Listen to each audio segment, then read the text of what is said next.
Recording studio बड़ेजा। मेरी जिंदगी की एक तू ही आरज़ू थी, मेरी जिंदगी की एक तू ही आरज़ू थी। बोल रे सुमन काहे तूने बेवफाई की, अरे ओ सुमन काहे तूने बेवफाई की। मुझसा अच्छा किसी और पे लुभा गई, मुझसा अच्छा किसी और पे लुभा गई। बोल रे सुमन काहे तूने बेवफाई की, अरे ओ सुमन काहे तूने बेवफाई की।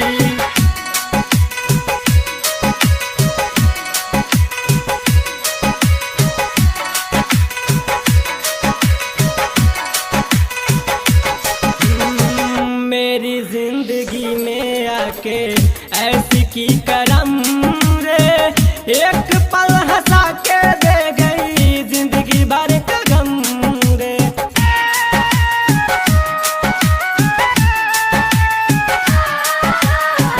मेरी जिंदगी में आके ऐसी की करम रे, एक पल हंसा के दे गई जिंदगी भर का गम रे। आई सुबह बनके तू ही शाम कर गई, आई सुबह बनके तू ही शाम कर गई। बोल रे सुमन काहे तूने बेवफाई की, अरे ओ सुमन काहे तूने बेवफाई की।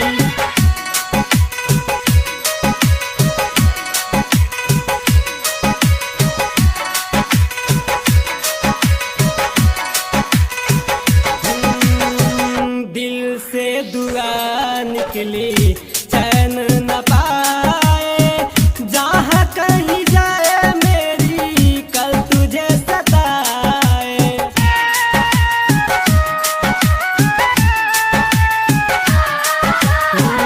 दिल से दुआ निकले चैन न पाए, जहाँ कहीं जाए मेरी कल तुझे सताए।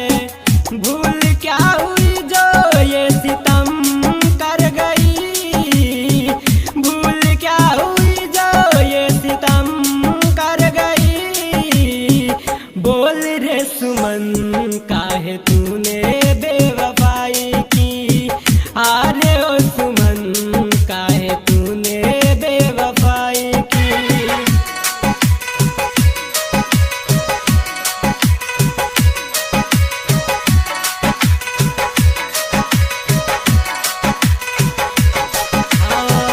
जिसे मैंने भूल समझा कांटे बन के चुभ गई, आरे बेरहम किसके इश्क में डूब गई।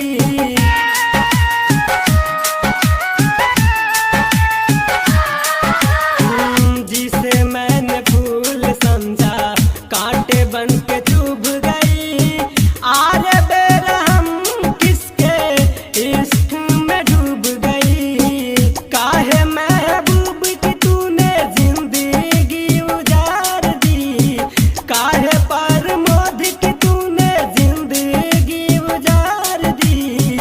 बोल रे सुमन